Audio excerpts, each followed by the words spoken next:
Move in with me. I should not have said it like that. Not while she was standing in my kitchen holding a chipped coffee mug like it was the only steady thing in her life. Not while my daughter was asleep upstairs. Not while Lena still slept in the studio over my garage and kept calling this whole thing temporary, like one careful word could stop us from wanting more. She blinked at me once. Then she laughed. Actually laughed. A short, tired laugh that cut deeper than if she had said no. "Ethan," she whispered, "that is not funny."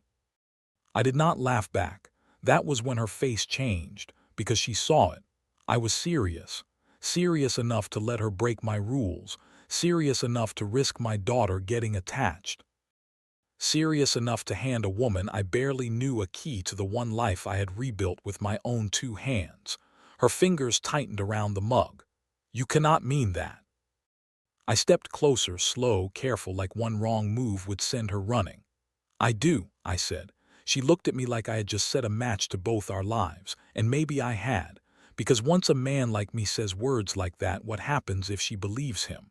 I did not offer Lena Hart a room because I was lonely. That is the lie I told myself later. The truth is uglier, faster too. I offered because I saw the look on her face when those men threw her life into the rain, and something in me snapped before common sense had a chance to speak. I had been in my garage that night sanding the edge of a dining table trying to finish enough work to keep ahead of bills. Maya was asleep upstairs. The house was quiet, steady, exactly how I liked it. Then I heard shouting through the storm. At first I ignored it.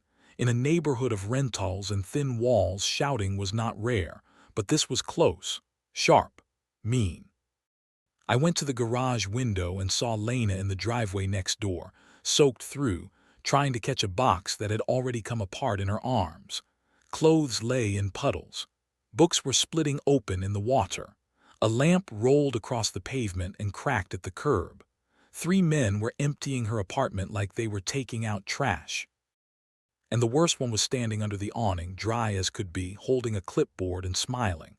Barry Collins, I knew who he was. Everyone did. Property manager, smug face, cheap shoes. The kind of man who enjoyed saying no. Lena looked up at him and shouted something I could not hear through the rain. He answered with a shrug. One of the men tossed another bag over the railing. That was the moment I stopped being smart. I grabbed the tarp from the wall and went outside. Rain hit me so hard it felt personal. By the time I crossed the hedge, my shirt was stuck to my back. Lena was on her knees trying to pull books out of a box that had turned to soup. "Here," I said, shaking out the tarp. "Help me cover this." She looked up like she had forgotten other people existed. Her mascara had run. Wet hair was stuck to her cheeks. She looked angry in the way people do when anger is the only thing keeping them from breaking.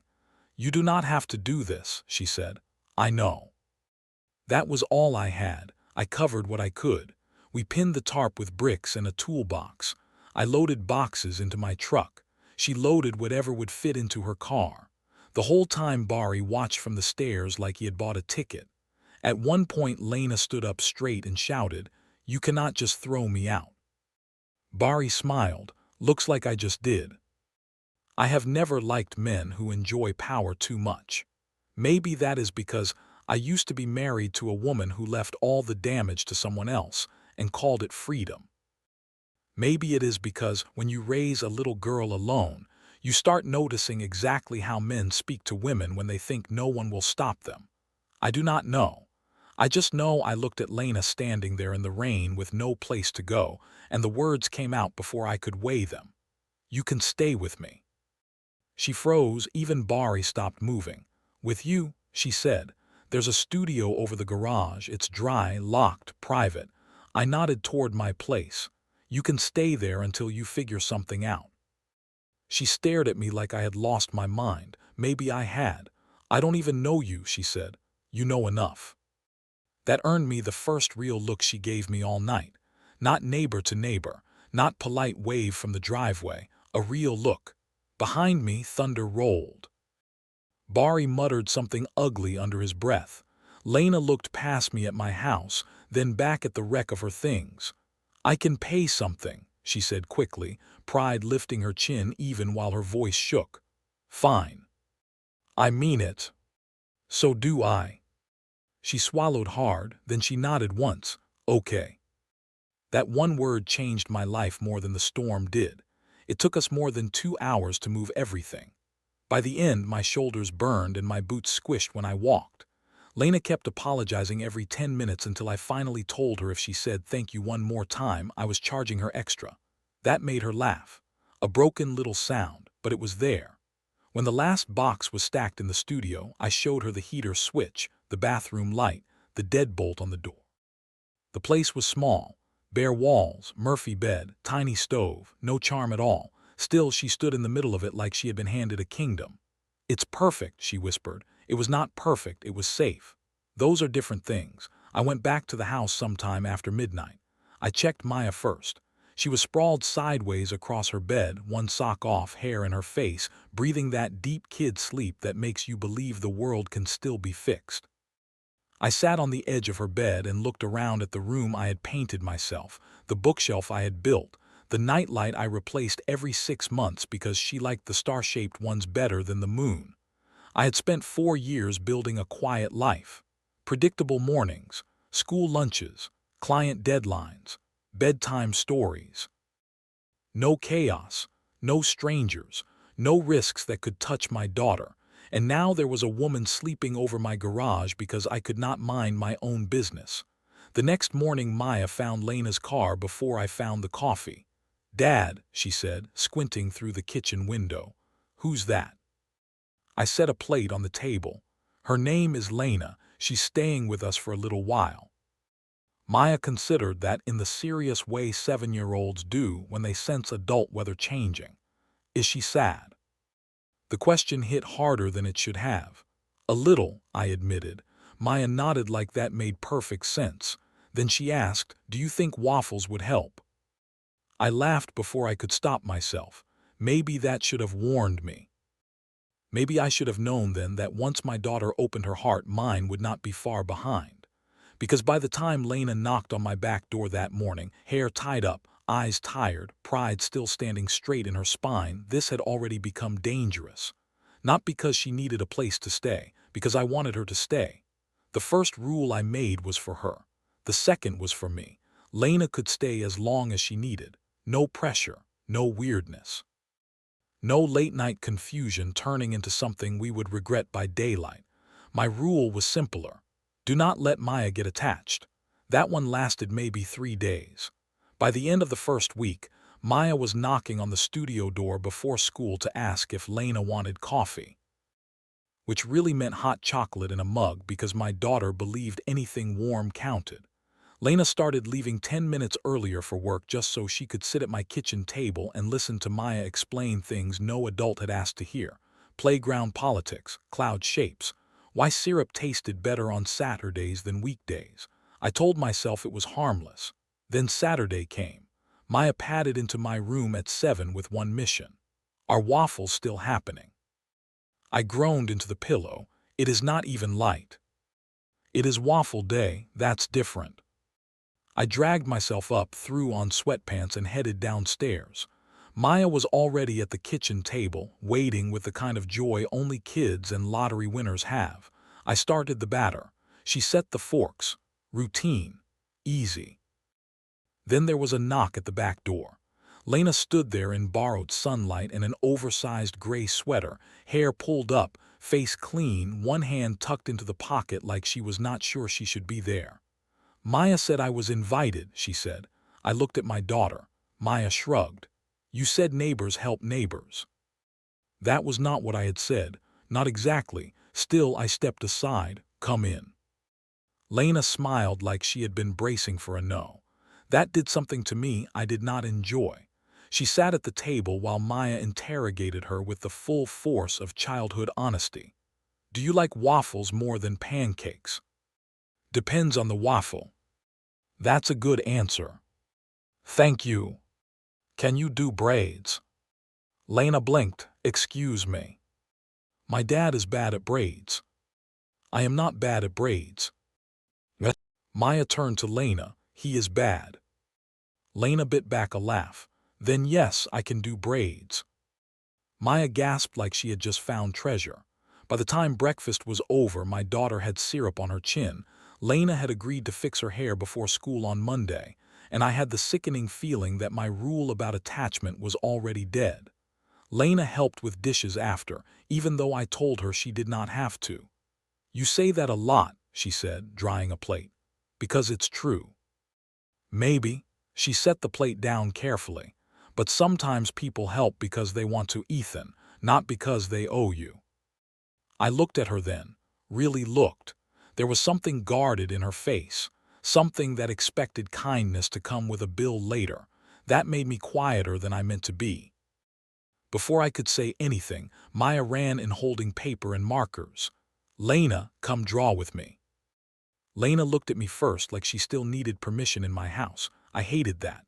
"Go," I said. She followed Maya to the living room floor. I stayed in the kitchen doorway longer than I should have, watching them bend over construction paper. Maya talked. Lena listened. Then Lena said something that made my daughter laugh so hard she fell sideways on the rug. The sound filled the whole house. It had been a long time since my house sounded like that. Too long. That night after Maya was asleep, I found a drawing on the kitchen table. 3 stick figures under a crooked roof. Me, Maya, Lena. Over our heads in purple marker my daughter had written home. I stared at it for a full minute. Then I turned it over and put it in the junk drawer like that would somehow make it less dangerous. Monday should have gone back to normal. It did not. At 10 in the morning I got the call from the city about a zoning complaint on my workshop. By 10:15, my whole body was tight with the kind of anger that feels cold first and hot later. I was on the porch when Lena got home from an early shift. She took one look at my face and said, "Who died?" "Not me yet." "That sounds promising." I told her about the complaint, the inspection, the timing. She listened without interrupting, arms folded, eyes sharp. When I finished, she asked one question: "Who hates you?" "Barry Collins." "Good." She pulled out her phone. I frowned. "How is that good?" "Because if I know who the snake is, I know where to step." That should not have made me smile. It did. For the next 2 hours, Lena turned my kitchen table into a war room. County code on her laptop, permit copies spread in neat rows, notes in that tight, fast handwriting of hers. She asked better questions than any lawyer I had met. Were my permits current? Yes. Was my business registered? Yes. Had I ever had a noise complaint filed? No. Did Barry benefit if my workshop got shut down? Absolutely. Maya came home from school and found us buried in paperwork. "Are we being arrested?" "No," I said. Lena looked up. "Probably not." Maya accepted that too easily and grabbed an apple. That night I saw a side of Lena I had not seen before. Not tired, not grateful, not shaken, dangerous. Calm in the face of a fight. Focused in a way that made me understand she had survived more than one bad man before me. At one point I said, "You don't have to do this." She looked up from the laptop, eyes flashing. "Stop saying that." I went still. She leaned back in the chair and exhaled. "You gave me shelter in the middle of the worst night I've had in years. You gave me privacy, dignity, a place where nobody was shouting at me. So don't act like helping you now is some burden. It is." The room went quiet. Maya was in the next room humming to herself while she colored. The dishwasher was running. The house smelled like lemon soap and sawdust and whatever was left of dinner. And Lena was looking at me like I mattered. That was the real problem. The inspection happened the next morning. The inspector was strict but fair. She checked everything: outlets, ventilation, registrations, hours of operation. Barry stood across the street pretending he was not watching. I answered every question. Lena stood on the porch with a folder in her hands and that same unshakable calm on her face. When the inspector finally said, "Everything appears compliant," I felt my lungs work again. Barry did not like that. He stepped forward and tried to say something about noise, about traffic, about neighbors complaining. The inspector cut him off. Then Lena walked down the porch steps and handed over the folder. Inside was every piece of proof I needed and one thing I did not even know she had gotten. A statement from the owner of Lena's old duplex saying Bari had acted without authorization. The inspector's face changed. Bari's changed more. I will remember that expression for a very long time. He left without another word. I turned to Lena after the inspector drove away. Where did you get that? She lifted one shoulder. I asked the right person the right question. You're terrifying. She smiled. You're welcome. I should have let it end there, but I was too relieved, too grateful, too aware of her standing in my driveway like she belonged there, so I stepped closer, too close. Her smile faded, not in a bad way, in a careful one. For 1 second the whole world narrowed. No workshop, no driveway, no Bari, just her and the question hanging between us. Then Maya burst through the front door yelling, "Did we win?" And the moment broke clean in half.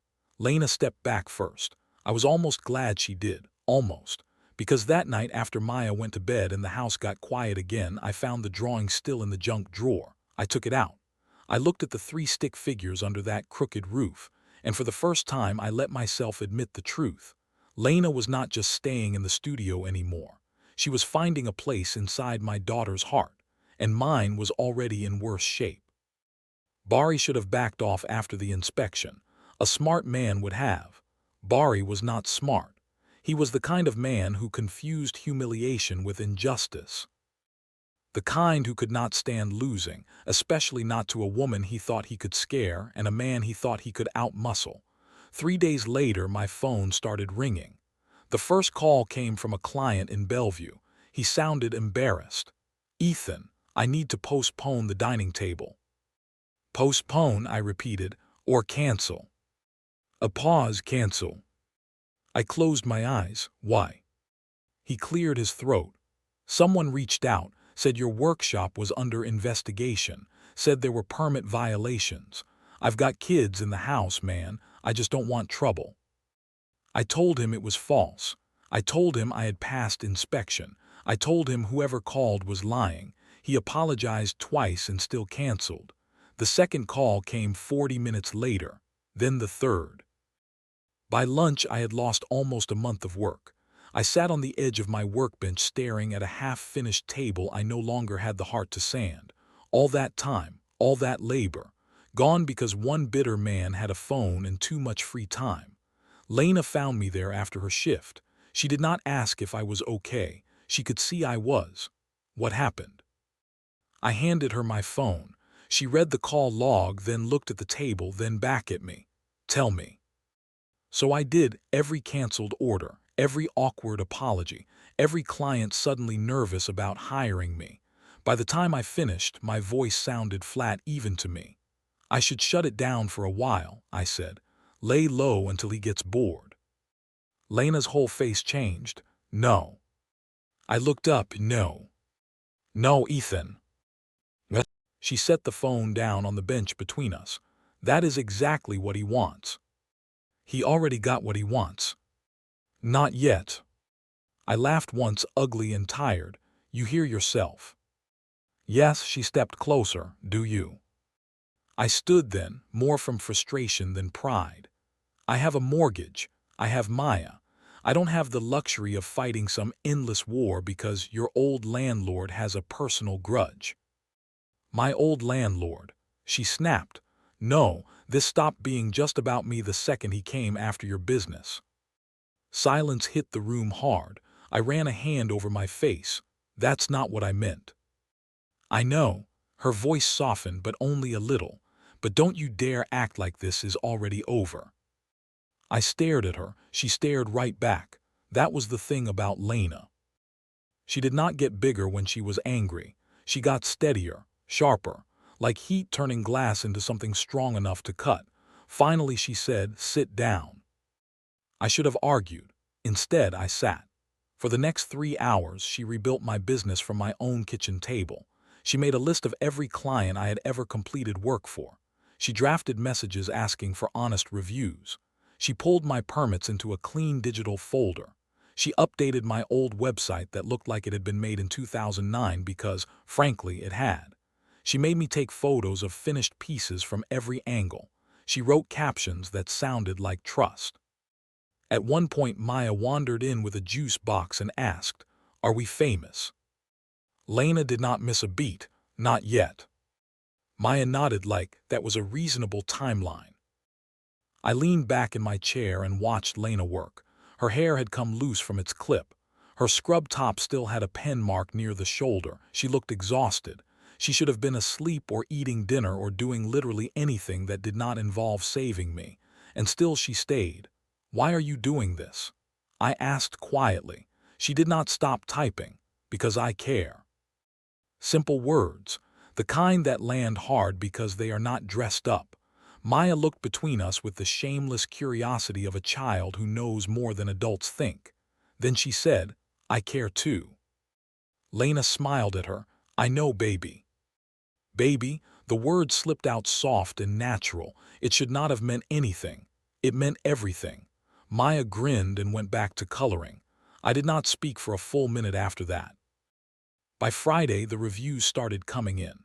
Past clients praised my work, my reliability, the way I fixed a cracked table leg for free 2 years after delivery because it had mattered to a grandmother who cried on the phone, things I had forgotten, things Lena had somehow pulled back into daylight. One client wrote, "Ethan Cole builds furniture the way some people build family, carefully, to last." Lena posted that one first. By Saturday morning, 2 of the canceled clients had called to reinstate their orders. I should have felt relieved. Instead, I felt something more dangerous. Hope. That evening, Maya had a science project on the floor involving baking soda, vinegar, and complete destruction of my peace. Lena sat cross-legged beside her, helping build a volcano from cardboard and glue while I cleaned up sawdust from the hallway. "More lava," Maya demanded. "You said that last time," Lena told her. "Because last time was good." I leaned in the doorway and watched them. Maya had paint on her cheek. Lena had glue on her wrist. They were laughing over a lopsided mountain in my living room like it was the most normal thing in the world. This was how it happened, I think. Not in one moment, not in the rain, not during the inspection, not even when Lena said she cared. It happened in tiny domestic betrayals against my old life. A second mug by the sink. A woman's shampoo in my shower. My daughter asking Lena for help first when she could not find her math folder. A spare blanket folded on my couch because Lena fell asleep there twice in 1 week. Little things. Little things are never little for long. That night after Maya was in bed, I walked Lena to the studio. We stopped at the bottom of the steps. The porch light threw soft gold across her face. She looked tired but peaceful, safer than the night she arrived, less like someone bracing for the floor to disappear. "Thank you," I said. "For what?" "For not letting me quit." She folded her arms against the cold. "You were never going to quit." "You sounded pretty sure." "I was." "How?" She looked at me for a second, then gave the answer so quietly it almost hurt. "Because Maya still believes you can fix anything." That hit me right in the chest. I looked down at the concrete because I did not trust my face. Lena stepped a little closer. "Ethan." I looked up, and there it was again, that dangerous silence. That pull, not loud, not dramatic. Just 2 tired people standing too close in the cold with too much gratitude and too many feelings and nowhere safe to put them. I wanted to kiss her. God, I wanted to, but wanting was not enough. Maya was asleep 10 yards away. Lena was still living in a space I offered in one desperate night, and if I crossed that line for the wrong reason, I could ruin everything. So I shoved my hands into my pockets and said the safest thing I had. "Good night, Lena." Something flickered in her eyes, not disappointment exactly, recognition, like she knew what I had not done. "Good night, Ethan." She climbed the steps and went inside. I stood there longer than I should have. Then I went back to my house and found another drawing on the kitchen table. This one had 4 walls, a bigger roof, me, Maya, Lena, and this time Maya had added a key in Lena's hand. Under it she had written, "So she won't have to leave." I sat down hard in my chair, because my daughter had said in purple marker what I had not let myself say out loud. Lena was no longer passing through my life. She was becoming part of the shape of it. And if I was not careful, one day soon, I was going to ask her to stay in a way neither of us could pretend was temporary. I did not plan to ask her that night. I planned to carry 2 boxes into the duplex, measure the hallway, maybe argue with Maya about why her room could not be painted 6 different colors at once. That was the plan. Then life did what it always does when a man starts feeling too secure. It reminded me how fast everything can break. Margaret Dawson had offered to sell me the duplex next door after Bari got fired. Fair price. Quick close. A chance to turn the place that nearly ruined Lena into the place that could finally hold us. I should have been thinking like a businessman. Bigger yard, better workshop, more room for Maya. Instead, I kept thinking like a man who had already lost too much. If I bought that house and Lena left, every room would remind me of her. If I did not buy it and she stayed, I would spend the rest of my life wishing I had made room for us sooner. That kind of math can break a person. The paperwork started fast. Loan meetings, inspections, contractor estimates, paint samples spread across my kitchen table. Maya claimed the upstairs bedroom with the window seat before I had even signed the first document. Lena gets the room by Dad, she announced. I looked up from the mortgage packet. That's a bold assumption. Maya shrugged. It's not bold if it's obvious. Lena almost dropped her coffee. We both laughed too hard, which only made my daughter narrow her eyes like she had caught us lying badly. The problem was, Maya was not wrong. By then Lena was in the house more than the studio anyway. Dinner with us 3 nights a week. Bedtime stories when her shift ended early. Coffee in my kitchen, notes on the fridge, her laugh in my hallway, her scarf on the back of a chair, her hand brushing mine while we washed dishes, then not moving away. We had not named it yet. That was the stupid part. We were standing inside it already and still acting like if we did not say it, it could not change everything. Then Bari made one last move. I got the text while standing in the duplex kitchen with a tape measure in one hand. Heard you bought the place. Hope it burns money faster than your workshop. No signature, did not need one. My stomach turned cold. Lena saw my face before I could hide it. What happened? I handed her the phone, her jaw tightened. He's trying to get a reaction. He got one. No. She gave the phone back. He got your attention, don't hand him the rest. Easy for her to say. I spent that whole night checking locks twice, looking out windows, walking the property line in the dark like an idiot with a flashlight and a temper. Maya was sleeping over at my mom's, thank God, because I could not have hidden the fear from her. Fear does not always look like panic. Sometimes it looks like anger with nowhere to go. The next morning, the county inspector showed up at the duplex because someone had filed a complaint about unpermitted work in the garage conversion. I had made one mistake. Started framing before final permit approval came through. I knew better. That was what made it worse. She walked the property, checked the paperwork, then posted a stop work order on the garage. 2-week delay, penalty fee, more money out the door. After she left, I stood in the driveway staring at the bright orange notice nailed to my future.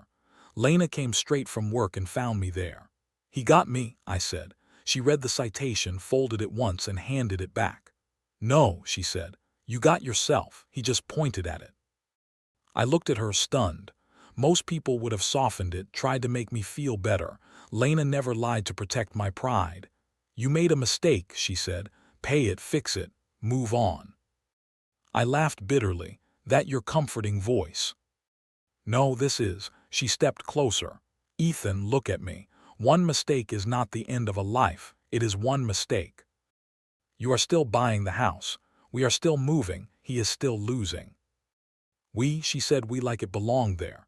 That should have calmed me. Instead, it made everything inside me shake loose. Because suddenly the house was not just square footage and mortgage terms. It was a future with her in it. That night after Maya went to bed, Lena stayed at the kitchen table looking over renovation costs while I stood at the sink pretending to wash the same glass for 5 straight minutes. Finally she said, "You're doing that thing." I turned, "What thing?" The silent spiral. She closed the folder, "Say it." I dried my hand slowly. "Say what?" "The thing that has been all over your face since this afternoon." I should have lied. I should have said I was tired, worried about money, stressed about permits. All of that was true.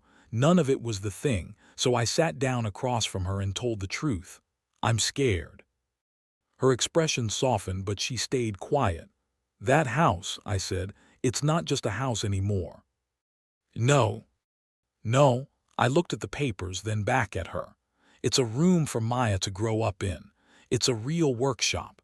It's a place where maybe I stop living like everything good is temporary. Lena's eyes dropped for a second. Then she said very gently, and me. There it was, no way around it now. I took a breath that felt too small for what I needed to say. You're the part that scares me most. She flinched like I had slapped her. I leaned forward fast. Not because I don't want this, because I do, more than I should. Silence. The whole house held its breath with us. I built my life around surviving, I said. Around keeping Maya safe. Around not needing anything I could lose. Then you moved into that studio, and now every future I picture has you in it. Dinner, school plays, Saturday mornings, that house, all of it. And if I let myself believe in that, really believe in it, and I'm wrong. My voice broke. I hated that. Lena stood and came around the table. She stopped right in front of me. You think you'd be the only one risking something? She asked softly. I looked up at her. She put one hand on my face, warm, steady. I was thrown out like I was disposable, she said. I have spent years telling myself I don't need anyone because needing people is how you get hurt. Then your daughter drew me into your house before I even knew if I belonged there. Then you did. So don't stand there and act like you're the only one terrified. I stood up so fast the chair scraped. She did not move. Neither did I for one long second. We just looked at each other. Then I kissed her. No hesitation this time, no holding back, just the truth I had been choking on for weeks. She kissed me back like she had been waiting on the same edge, just as long, just as scared. When we pulled apart, both of us were breathing hard. Lena rested her forehead against mine. What are we doing? I almost laughed because the answer had been in front of us forever. I'm done pretending you live over the garage, I said. She blinked. What? I stepped back just enough to look her in the eye. Move in with me, for real, into the house, into my life. No more temporary, no more pretending we're just being practical. Her lips parted, then came that laugh, the one that almost broke me the first time. Only now I understood it. She was not mocking me, she was overwhelmed. Ethan, she whispered, you cannot ask me that like it's nothing. It's not nothing. I took her hand and put it over my heart. It's everything. Tears filled her eyes before mine could. And Maya. I smiled despite the ache in my chest. Kid's been ahead of us for weeks. That made her laugh for real. Then she cried, then she nodded. Yes, she said. Yes, I'll move in with you.